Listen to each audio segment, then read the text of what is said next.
Hello everyone, this is me Dr. Sadaf Ambreen and this is the lecture series of immunohematology, blood banking technique and the transfusion medicine, and the name of this book is Textbook of the Medical Laboratory Technology and आज हम आपसे बात करेंगे and the writer of this book is Gotkar. आज आपसे मैं बात करने वाली हूँ ब्लड ट्रांसफ्यूजन के बारे में। तो सबसे पहले देख लेते हैं what are the basic principle that we observe for the blood transfusion. तो सबसे पहले जो बेसिक प्रिंसिपल हैं फॉर ब्लड ट्रांसफ्यूजन के लिए, सबसे पहले क्या है इसके अंदर, ब्लड डोनेशन हमेशा हार्मलेस होना चाहिए टू द डोनर। यानी अगर आप ब्लड डोनेशन कर रहे हैं तो वो खतरे के बाहर होना चाहिए डोनर के लिए। साथ ही साथ blood donated must not be harmful to the patient, यानी ब्लड का डोनेशन जो होना चाहिए यानी रेसिपिएंट जो है हमारा, उसके लिए भी हार्मफुल नहीं होना चाहिए। In fact it must be beneficial to the patient, patient के लिए ये फायदेमंद होना चाहिए। नेक्स्ट बात करते हैं कि जो डोनर होता है क्या उसके लिए क्राइटेरिया है जो एक्सेप्ट किया जाता है for the selection of the donor. सबसे पहले देखते हैं इसकी एज क्या होनी चाहिए। डोनर की एज जो होनी चाहिए डोनर, वो हमेशा जो होनी चाहिए 18 साल से ऊपर की होनी चाहिए, यानी वो 18 से 60 साल के बीच का होना चाहिए। हीमोग्लोबिन लेवल उसका कभी भी 12.5 से कम नहीं होना चाहिए। Interval between the donation, interval जो होने चाहिए डोनेशंस के बीच में कितना होना चाहिए, 16 वीक्स का मिनिमम होना चाहिए। यानी एक बार आपने ब्लड डोनेट कर दिया तो नेक्स्ट ब्लड जो आप करेंगे वो 16 वीक्स के बाद करेंगे। Pulse rate should be regular and between 70 से लेके 100 पर मिनट। ब्लड पल्स रेट आपकी रेगुलर होनी चाहिए। कितनी होनी चाहिए, 70 से 100 के बीच में होनी चाहिए। जो ब्लड प्रेशर होना चाहिए डोनर का वो होना चाहिए, सिस्टोलिक ब्लड प्रेशर जो होना चाहिए 90 से 150, और जो डायस्टोलिक होना चाहिए वो 50 से 100 होना चाहिए। टेम्परेचर जो होना चाहिए वो नॉर्मल होना चाहिए and there should be absence of any chronic disease. Temperature normal होना चाहिए और उसके अंदर कोई भी क्रोनिक डिजीज प्रेजेंट नहीं होना चाहिए। नेक्स्ट इन्होंने दे रखा है कि कब हम डोनर को रिजेक्ट करते हैं। अगर उसके अंदर हिस्ट्री होती है वायरल हेपेटाइटिस की या एड्स की तो डोनर विल बी रिजेक्टेड। अगर हिस्ट्री होगी मलेरिया की विद इन लास्ट 3 ईयर, अगर यानी उसको पिछले 3 सालों के अंदर मलेरिया की हिस्ट्री प्रेजेंट है तो उसको भी हम डोनर नहीं लेंगे। If the patient has receive immunisation, अगर पेशेंट को इम्यूनाइजेशन हुआ है रेबीज़ का, मम्स का, स्मॉल पॉक्स का, रुबेला का विद इन 2 मंथ्स, यानी पिछले 2 महीनों के अंदर इनमें से कोई भी अगर उसको वैक्सीनेशन हुआ है, इम्यूनाइजेशन हुआ है, तो that donor will be also be rejected. If the donor has undergone dental surgery with in 72 hours, अगर उसकी कोई डेंटल सर्जरी हुई है 72 घंटे पहले, तब भी उस डोनर को नहीं लिया जाएगा। फिर उसके बाद question regarding the following point are asked to protect the donor.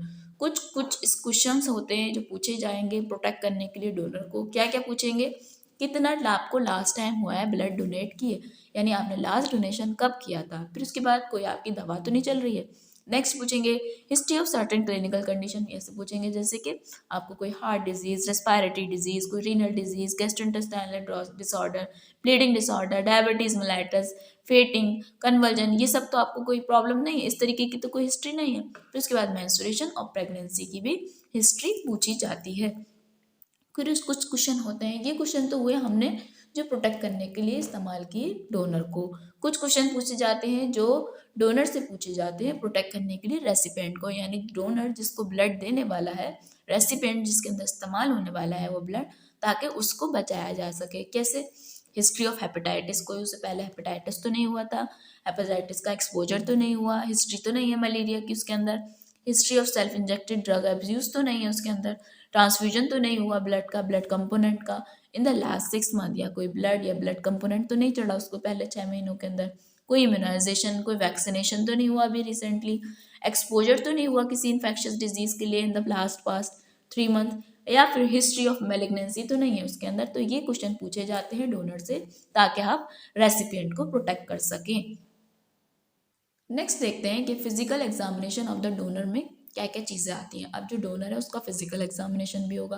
क्या देखेंगे, ब्लड प्रेशर देखेंगे। ब्लड प्रेशर में मैंने बताया कि डोनर का जो सिस्टोलिक ब्लड प्रेशर होना चाहिए वो 150 से लेकिन वो सिस्टोलिक ब्लड प्रेशर उसका जो है 90 से 150 होना चाहिए, और जो डायस्टोलिक होना चाहिए वो 50 से 100 होना चाहिए। पल्स रेट एग्जामिन करते हैं, उसका रेट देखते हैं एंड इरेगुलरिटीज़ को चेक करते हैं। ब्लड टेम्परेचर देखना चाहिए पेशेंट का, जो डोनर है, क्योंकि ब्लड प्रेशर शुड भी नॉर्मल होना चाहिए। कंजक्टिवा को एग्जामिन करते हैं, नेल बेड को और ओरल कैविटी को। इसको एनीमिक है या नहीं है, इस सबको भी देखना ज़रूरी है, क्योंकि जो बंदा होना चाहिए डोनेशन के लिए, डोनर जो होना चाहिए, शुड भी हेल्दी होना चाहिए। एग्जामिनेशन करते हैं रेस्पिरेटरी, कार्डियोवैस्कुलर और नर्वस सिस्टम का। नेक्स्ट देख लेते हैं collection of the blood from the donor. Basic requirement क्या है ब्लड को कलेक्ट करने के लिए from the donor? Basic requirement ये है कि कलेक्ट करने से पहले ज़रूरी है कि एक फॉर्म फिल किया जाता है जिसके अंदर कुछ फॉर्मेलिटीज़ होती हैं, बेसिक डाटा होता है जो आपको पहले ब्लड डोनेट करवाने से पहले, कलेक्ट करने से पहले आपने लिखना है। पेशेंट का नेम, डोनर का, उसकी एज, उसका सेक्स, उसका address, date of donation, consultant of the doctor for the blood donation and the signature of the donor. Blood collection room should be, जो ब्लड कलेक्शन रूम है जहाँ पे आप ब्लड ने कलेक्ट कर रहे हैं पेशेंट का फ्रॉम डोनर का, तो वो कैसा होना चाहिए? प्रेफरेबली एयर कंडीशनर होना चाहिए, वहाँ पे प्रॉपर लाइटिंग होनी चाहिए, क्लीन फ्लोर्स होने चाहिए, वहाँ पे एक कुशन बेड्स होने चाहिए, टेबल्स होने चाहिए जिसमें आर्म रेस्ट भी हो, with the bed side intravenous drip stand भी होना चाहिए वहाँ पे। एक मेडिसिन बॉक्स होना चाहिए जिसके अंदर इमरजेंसी ड्रग वगैरह हो, जैसे कि adrenaline, corticosteroid, IV dextrose and the normal saline. उसके अलावा देखते हैं टाइप्स ऑफ कंटेनर जो इस्तेमाल किए जाते हैं फॉर द ब्लड कलेक्शन, यानी आप ब्लड को कलेक्ट करने के लिए जो कंटेनर इस्तेमाल करते हैं वो कैसे होते हैं। दो तरीके के कंटेनर होते हैं, एक 350 ml के होते हैं 350 के, एक 450 के होते हैं। जो प्लास्टिक बैग 350 वाले होते हैं उसमें 350 ml ब्लड को कलेक्ट किया जाता है, साथ में उसके अंदर 49 ml ऑफ एंटी कोगुलेंट डाला जाता है, ठीक है। जो दूसरा बैग होता है जो 4450 का होता है उसके अंदर 450 ml आप ब्लड लेते हैं और उसमें एंटी कोगुलेंट 63 ml होता है। इन्होंने एक नीचे नोट दे रखा है, the anti coagulant use in the case of disposable plastic bag. जो एंटीकोगुलेंट इस्तेमाल किया जाता है डिस्पोजेबल प्लास्टिक बैग में वो क्या होता है? CPDA। CPDA means citrate phosphate dextrose adenine. The glass bottle are of 540 ml capacity graduated up to 500 ml। The anticoagulant use is usually ACD। जो एंटीकोगुलेंट इस्तेमाल किया जाता है यूजुअली वो हमारा एसिड सिट्रेट डेक्सट्रोज है। 300 ml ऑफ ब्लड के लिए 45 ml एंटीकोगुलेंट इस्तेमाल किया जाता है, 450 के लिए इस्तेमाल किया जाता है 67.5 ml of anticoagulant is use. Next देखते हैं पायलट ट्यूब्स। पायलट ट्यूब जिन्हें पेनिसिलिन वाइल भी बोला जाता है, ये अटैच की जाती हैं to the blood collection bottle से प्रोवाइड करने के लिए sample for carrying out compatibility test. ये तो आपका ब्लड कलेक्शन हो गया, आपने कितना ब्लड लिया, साथ में एक आपको जो टेस्टिंग के लिए भी ब्लड चाहिए वो ये अटैच की जाती हैं ब्लड कलेक्शन बॉटल के साथ, किस लिए? ताकि जो ब्लड हमें चाहिए फॉर कंपैटिबिलिटी टेस्टिंग के लिए वो ब्लड इसमें कलेक्ट किया जाएगा। 2 pilot tubes are recommended, 2 pilot tubes recommend की जाती हैं, एक विद एंटी कोगुलेंट जिसके अंदर सिट्रेट हो, दूसरा विदाउट एंटी कोगुलेंट होती है। नेक्स्ट देख लेते हैं एंटी कोगुलेंट। क्राइटेरिया क्या है सिलेक्शन करने के लिए एंटी कोगुलेंट के लिए? एंटी कोगुलेंट जो होता है should be efficiently prevent clotting of the blood with minimum quantity. Anti coagulant ऐसा हो जो कोगुलेंट को कोगुलेशन को प्रिवेंट करे बहुत ही मिनिमम क्वांटिटी में। It should not be toxic, वो टॉक्सिक नहीं होना चाहिए, उससे कोई भी डेलेटेरियस इफेक्ट नहीं होना चाहिए ऑन द रेसिपिएंट पे। It should not any alter any function of the component of the collected blood. वो ऐसा भी ना हो कि वो जो है function of the component of the blood को अल्टर कर दे, यानी वो अल्टर नहीं करना चाहिए। It should help to increase the stability of the collect blood. क्यों डाला जाता है एंटीकोगुलेंट? एंटीकोगुलेंट को इस्तेमाल इसलिए भी किया जाता है, इससे क्या होता है स्टेबिलिटी जो होती है कलेक्टेड ब्लड की, जब उसे स्टोर किया जाता है रेफ्रिजरेटर में तो वो बढ़ जाती है। ACD solution, the most commonly use ACD solution are as follow. सबसे ज़्यादा जो इस्तेमाल किए जाते हैं वो ट्राइसोडियम सिट्रेट है, सिट्रिक एसिड है, डेक्सट्रोज है, डिस्टल वाटर। इसके अंदर NH फार्मूला ए के अंदर और NH फार्मूला NiH फार्मूला के बी के अंदर इतना लिया जाता है। अगर NiH फार्मूला इस्तेमाल कर रहे हैं आप ए तो उसके अंदर ट्राइसोडियम सिट्रेट इस्तेमाल किया जाता है 22 ग्राम, तबकि बी के अंदर लिया जाता है 16.2 ग्राम।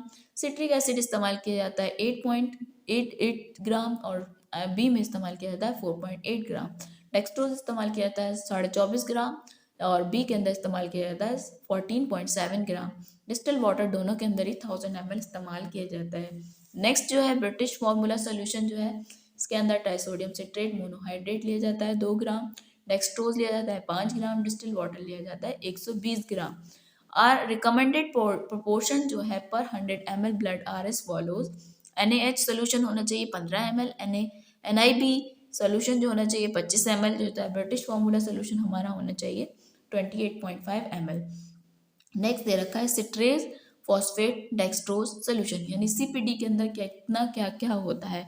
सीपीडी मतलब सिट्रिक एसिड होता है 3.2 ग्राम, सोडियम सिट्रेट होता है 25.8 ग्राम, ग्लूकोज होता है 25 ग्राम, एंड सोडियम फॉस्फेट होता है हमारा 22.18 ग्राम। इसे डिजोल्व किया जाता है 100 ml डिस्टिल वाटर के अंदर। For every 100 ml of blood के लिए हमें 14 ml सीपीडी सोल्यूशन चाहिए। यानी सीपीडी के अंदर क्या क्या होता है हमारे, citric acid, sodium citrate, glucose, sodium phosphate. हर इसे जो है 100,000 ml वाटर डिस्टिल वाटर के अंदर डिजोल्व किया जाता है। 100 ml ब्लड के लिए 4 ml सीपीडी सोल्यूशन इस्तेमाल किया जाता है। सिट्रेज फॉस्फेट डॉक्सट्रोज एडेनिन जो होता है, तो कॉन्स्टिट्यूएंट जो होते हैं सीपीडी A1 के सोल्यूशन के एग्जैक्टली सेम होते हैं जैसे कि सीपीडी के जो है, सिर्फ इसके अंदर क्या होता है, एक चीज़ और ऐड हो जाती है। क्या? इसके अंदर एडेनिन ऐड होता है कितना, 27.5 ग्राम 5 मिलीग्राम ऑफ एडेनिन पर लीटर ऑफ द सोल्यूशन। यानी एडेनिन डाल दिया जाता है 27.5 मिलीग्राम पर लीटर ऑफ द सोल्यूशन के लिए। नोट दे रखा है एडेनिन प्रोवाइड करता है, एडेनिन क्या करता है, एटीपी मॉलिक्यूल प्रोवाइड करता है for the maintenance of the red blood cell and increase करता है stability of the collected blood. यानी सीपीडी और सीपीडी A1 के अंदर ये फर्क है कि A1 के ऐड होने की वजह से इसके अंदर हो जाता है एडेनिन ऐड, और एडेनिन क्या करता है, एटीपी मॉलिक्यूल्स प्रोवाइड करता है for the maintenance of the red blood cell, और उससे क्या होता है, कलेक्टेड ब्लड की स्टेबिलिटी भी बढ़ जाती है। नेक्स्ट दे रखा है taking sets in blood transfusion. The taking sets is used at the time of blood collection, इस्तेमाल किए जाते हैं ब्लड कलेक्शन के दौरान। It help in transporting the blood from the donor from the veins into the blood collection bag. ये इस्तेमाल किए जाते हैं ब्लड कलेक्शन के दौरान, इससे हेल्प मिलती है ब्लड को ट्रांसफर करने में फ्रॉम द डोनर से इनटू द कलेक्शन बैग के अंदर। Disposable taking set are used in the blood transfusion. The sets are made up of rubber tubing with a high quality stainless steel needle with an olive shape hub। जो needle का जो होता है gauge होता है, कितना होता है, 18 गॉज बोर होता है। Giving set, the giving set are use during the blood transfusion in order to transport the blood from the blood bottle और bag to the vein of the recipient. ये है ब्लड टेकिंग सेट आपका। Next दे रखा है इन्होंने blood giving set, ये हमारा ब्लड गिविंग सेट हुआ। उसके अलावा नीचे दे रखा है blood collection procedure. Blood collection procedure क्या है, ये मैं आपको नेक्स्ट जब चैप्टर नंबर पढ़ाऊंगी दिस, तो जब मैं आपको वहीं पे इसको डिस्कस करूंगी। अदरवाइज मैं इसकी एक अलग से वीडियो डाल दूंगी कि ब्लड कलेक्शन का क्या प्रोसीजर है। इसको मैं अभी यहाँ पे डिस्कस नहीं कर रही क्योंकि मैं इस चैप्टर को रीड कर रही हूँ, इसको मैं अलग से बताऊंगी आपको। Instruction to the donor after the blood collection. अब आपने ब्लड कलेक्ट कर लिया तो डोनर को कुछ आपको इंस्ट्रक्शन देने होंगे, जैसे अगर उसको डिजी फील होता है तो he should be asked to lie down, उसे फौरन क्या करना है, सीधा लेट जाना है। उसके अलावा आप क्या पेशेंट से बोलेंगे, डोनर शुड नॉट स्मोक और about half an hour after the blood donation, यानी उसको स्मोकिंग नहीं करनी है आधा घंटे बाद तक डोनेशन के। सिंस क्योंकि निकोटीन क्या कॉज करता है, सिंकोपल रिएक्शन कॉज कर सकता है। Donor should increase fluid consumption for next 12 hour, उसको अपना फ्लूइड कंजम्पशन बढ़ा के रखना है अगले 12 घंटे तक। डोनर को अल्कोहल नहीं कंज्यूम करना है टिल ही हैज़ ईटन अ मील, जब तक उसने खाना ना खाया हो, क्योंकि खाली पेट अगर वो अल्कोहल ले लेगा उसकी वजह से क्या होगा, सिंकोपल अटैक्स हो सकते हैं। Donor should be asked to eat well, उसको खाना जो है प्रॉपरली खाना है। The donor should not perform any strenuous exercise और do heavy work until he has eaten substantial meal. उसके बाद the following are the common reaction, कुछ कॉमन रिएक्शन होती हैं जो डोनेशन के बाद देखने को मिलती हैं, जैसे कि वॉमिटिंग है, कन्वल्जन है, सिंकोप है, वेजोवेगल है, एयर एम्बोलिज्म है, लोकल रिएक्शन हो जाते हैं, हेमाटोमा बन जाता है, वेनिपंचर की साइड पे पेन होने लगता है। तो ये कॉमन रिएक्शन है जो ब्लड डोनेशन के बाद हमें देखने को मिलते हैं। नेक्स्ट दे रखा है the physician present during blood collection should take appropriate action if any one of the above mentioned reaction is observed। ये कहना है ब्लड कलेक्शन के दौरान अगर इस तरीके का कोई भी रिएक्शन होता है तो फिजिशियन को फौरन कोई ना कोई इमीडिएट मैनेजमेंट उसका करना चाहिए। ठीक है। स्टोरेज ऑफ द ब्लड दे रखा है, immediately after the blood collection the container is labelled by using appropriate label as per the international regulation as follows. Blood फौरन कलेक्ट करने के बाद कंटेनर को लेबल करेंगे as per the international regulation के हिसाब से। बोल रहे हैं ABO type and the colour of the label. अगर ओ ब्लड ग्रुप है तो उसको लेबल करेंगे ब्लू से, ए को करते हैं येलो से, और बी को करते हैं पिंक से, एंड ए बी को करते हैं वाइट से। नेक्स्ट उसके बाद दे रखा है the label should contain the following particulars. Label में क्या क्या लिखा होता है, डोनर का एज लिखा होता है, नेम लिखा होता है, डेट ऑफ बर्थ लिखा होता है, सेक्स लिखा होता है, ए बी और आर एच ओ टाइप लिखा होता है, एंड अदर एंटीजन और एंटीबॉडी अगर प्रेजेंट होती है वो भी लिखा होता है, डेट और टाइम ऑफ कलेक्शन लिखा होता है, date and the time of test लिखा होता है, जैसे कि HIV है, हेपेटाइटिस है, और एक्सपायरी भी लिखी होती है। ये सारी चीज़ें जो होती है लेबल पे मेंशन होती हैं। Collected blood should be stored. अब जो ब्लड कलेक्ट किया उसको स्टोर किया जाता है कितने डिग्री सेल्सियस पे, 2 से 8 degree Celsius in the refrigerator. जो स्टेबिलिटी होती है ब्लड कलेक्टेड की वेरियस होती है, अलग अलग होती है अलग अलग एंटीकोगुलेंट के अंदर। अगर आप इस्तेमाल करते हैं CPD-A1 तो वो होती है 35 डेज, अगर CPD इस्तेमाल करते हैं तो 21 दिन होती है, ACD इस्तेमाल करते हैं तो 14 दिन होती है, और हेपेरानाइज्ड इस्तेमाल करते हैं तो 48 घंटे होती है। RBC सस्पेंशन इन सेलाइन एडेनिन ग्लूकोज मैनिटोल में होती है। RBC का सस्पेंशन सेलाइन में, एडेनिन में, ग्लूकोज मैनिटोल में कितना होता है, 49 डेज। ब्लड ट्रांसफ्यूजन रिएक्शंस, जब ब्लड कलेक्ट किया जाता है for the transfusion can produce the following hazards reaction. उसकी वजह से कुछ रिएक्शन हो सकती हैं hazards if it is not properly screen typed and the cross match. अगर उसकी प्रॉपरली स्क्रीनिंग नहीं हुई है, क्रॉस मैचिंग नहीं हुई है, तो उसकी वजह से बहुत हैजार्डस रिएक्शन भी हो सकती हैं, जैसे कुछ इम्यूनोलॉजिकल रिएक्शन हो सकती हैं, कुछ simple non haemolytic immunological reaction हो सकती है, कुछ हिमोलिटिक इम्यूनोलॉजिकल रिएक्शन हो सकती हैं। इम्यूनोलॉजिकल रिएक्शन जैसे कि रेड सेल इनकम्पैटिबिलिटी की वजह से होंगी, डब्लू वाइट सेल इनकम्पैटिबिलिटी की वजह से हो सकती हैं, प्लेटलेट इनकम्पैटिबिलिटी की वजह से, प्लाज्मा इनकम्पैटिबिलिटी की वजह से।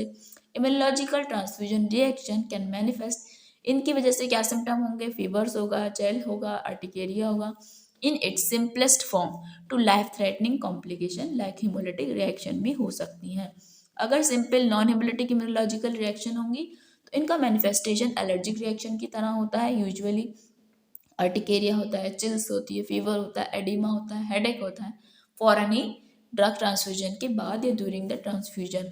फिब्राइल रिएक्शन में be observe with chills and fever with as a response to antigen present on the WBC to which patient is sensitive. Hemolytic immunological reaction में क्या हो सकता है, these reaction can takes place in the recipient, किस वजह से होंगी, rapid intravascular breakdown of the transfuse cell की वजह से, या फिर एक्स्ट्रावेस्कुलर डिस्ट्रीब्यूशन जब होगा एंटीबॉडी सेंसिटाइज एरिथ्रोसाइट का predominantly in the reticuloendothelial system. Next देखते हैं clinical manifestation of the haemolytic immunological reaction की क्या क्या है। The severity of the sign and the symptom depend करते हैं on the degree of incompatibility and the amount of blood given and the rate of the administration of the blood.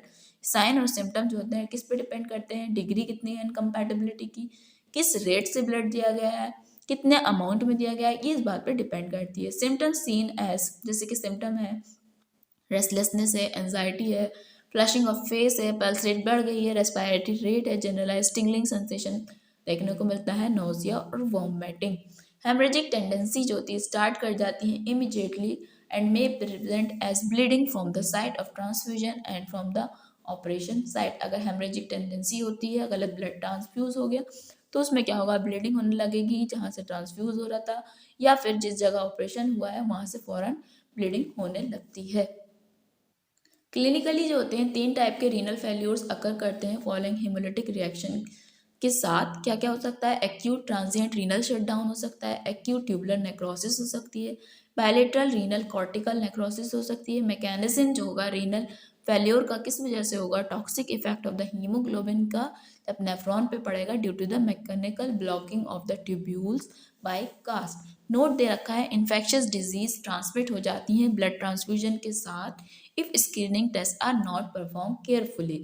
Screening test for the following are mandatory as per the WHO। Screening test कौन कौन से करने चाहिए WHO के according, ads का करना चाहिए, hepatitis B का और सिफिलिस का, यानी these are transmissible through the blood disease, यानी ये ब्लड के थ्रू ये डिजीज ट्रांसफ्यूज हो जाती है। In case of incompatible transfusion serious complication में lead to the death of the recipient. Quality control in the blood bank procedure क्या दे रखा है इसके अंदर इन्होंने, reporting of incorrect blood group and the RHO detyping and the mismatching of the blood group may lead to the recipient death. Hence, best quality control is maintained in the following various aspects of the blood bank procedure.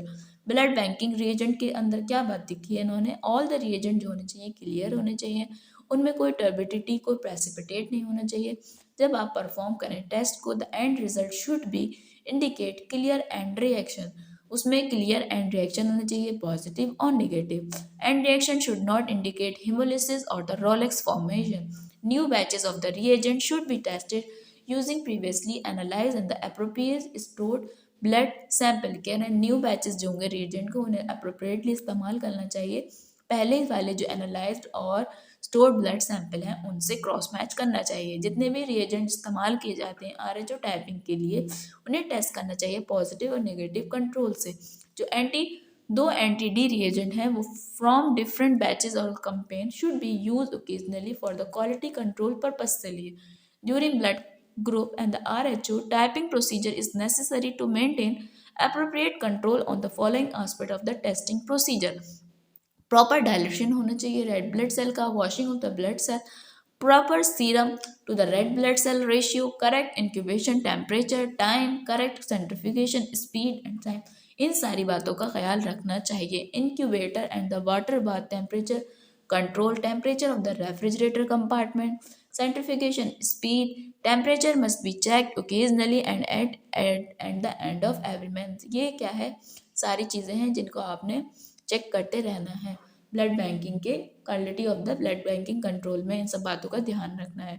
It is necessary to maintain record of validation, calibration, quality control, staff training procedure. So आज हमने देखा कि क्या basic principle होते हैं blood transfusion के लिए, donor का सिलेक्शन क्राइटेरिया क्या होता है, ठीक है, डोनर को कब रिजेक्ट किया जाता है, ठीक है, फिर उसके बाद क्या क्या क्वेश्चन पूछे जाते हैं डोनर से को प्रोटेक्ट करने के लिए, क्या क्या क्वेश्चन पूछे जाते हैं डोनर से रेसिपिएंट को प्रोटेक्ट करने के लिए, पेशेंट डोनर का फिजिकल एग्जामिनेशन कैसे होता है, ठीक है, उसके बाद हमने बात की एंटीकोगुलेंट्स की, फिर उसके बाद हमने देखा ब्लड ट्रांसफ्यूजन की कैसी कैसी रिएक्शंस हो सकती हैं, फिर उसके बाद देखा क्लिनिकल मैनिफेस्टेशन क्या हो सकती हैं हिमोलिटिक इम्यूनोलॉजिकल रिएक्शंस की।